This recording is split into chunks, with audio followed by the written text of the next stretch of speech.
So, first of all, you want to start with a system that has defense in depth, has layers built in by design, because each of the technologies have their own strengths and weaknesses, right? So, I think there's often kind of the pictures of stacking layers of Swiss cheese. So, there's no hole that goes all the way through, right? And so, to do that, we use safety built into the model itself through techniques like reinforcement learning with human feedback.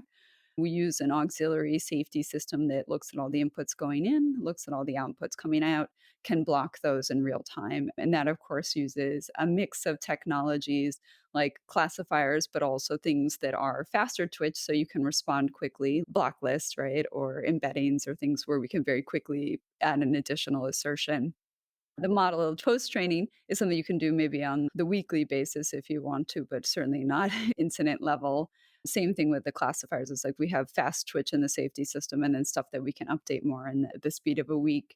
And then one of the most powerful elements is actually the system message, the program you're giving the model, because the models will behave very differently depending what instructions you put in there. And so that's a very powerful thing that you can change very quickly. Something like adding to a block list, we can do in a minute and it's in the production system.